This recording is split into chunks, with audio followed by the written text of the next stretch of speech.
Hey. All right. Sorry I'm late, everyone. I was in the bathroom pulling those big black hairs out of my moles. Does anyone else get those? I never hear anyone else talking about them. Today's video is about uh, panspermia. It's an idea presented, I think, first at about 500 BCE by a Greek philosopher named Anaxagoras. Cool name. But he's like, hey, what if life on Earth? No, his first idea was that the whole universe has life in it, kind of sprinkled about, I guess, and that life could have gotten to Earth by way of asteroids, comets, meteorites, planetoids, spaceships, and so that was his proposal. Now, a lot of people have gone different directions with this over the years. It is, I think, right now what you might call a fringe scientific theory. Not a lot of wide acceptance among scientists, but I won't let that discourage me from doing a drawing about it today. Because a lot of the scientists ask the question like, sure, it might answer the question about how life got to Earth, but it still doesn't answer the question of how life started. It's just saying that life started on a different planet.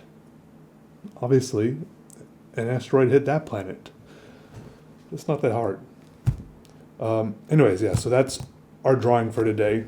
Let's get started. I'm going to present my own idea of what one of these vessels, one of these asteroid, comet, spaceship things might have been. All right. All right, let me explain my idea as you watch it unfold on the paper. I posted this on Instagram already with a brief description, but my idea here, and I will admit it is, look, there's a lot of holes blown in it by science, so it is mostly held together by my imagination. But here's my idea. Somewhere out there, there is a planet or planets. It could be very, very far away because all of this life, you know, hitting the Earth stuff happened maybe billions of years ago. So it could have been traveling for billions of light years. Anyway, so the planet is out there.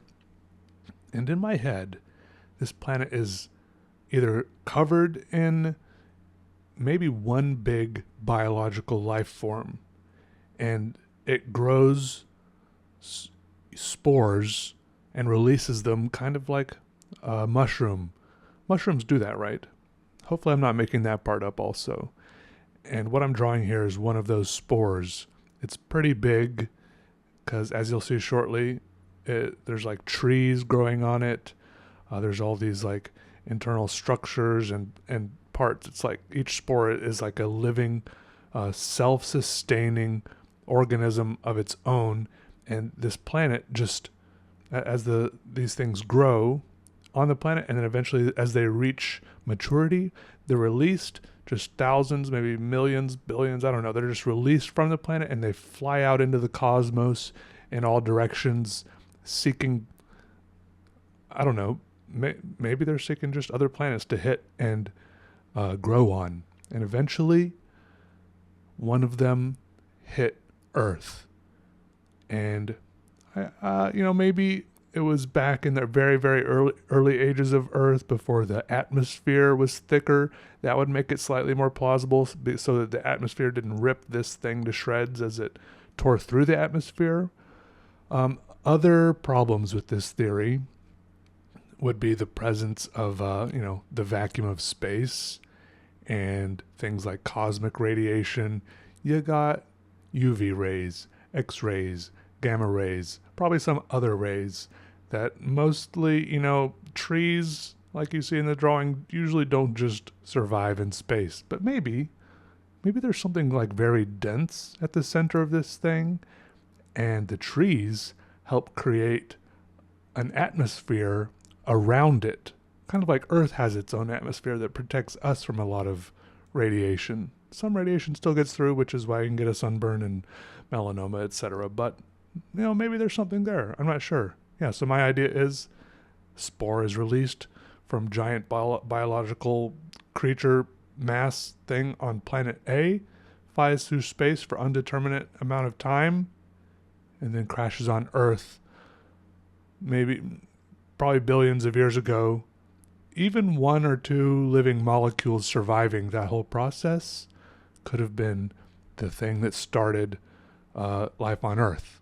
So that's just what I'm putting out there, and it's safe to say that is like, who else has a drawing of their idea? So I think right now I'm probably in the lead for how this happened. You're welcome.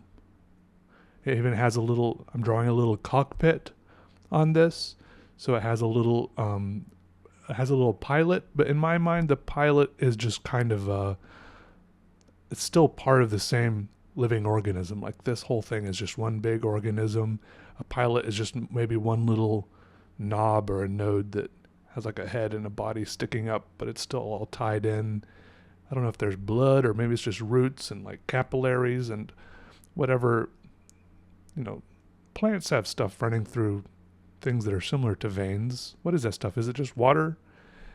And maybe there are rocks in this thing, like inorganic material, because in some of my reading, it seemed like,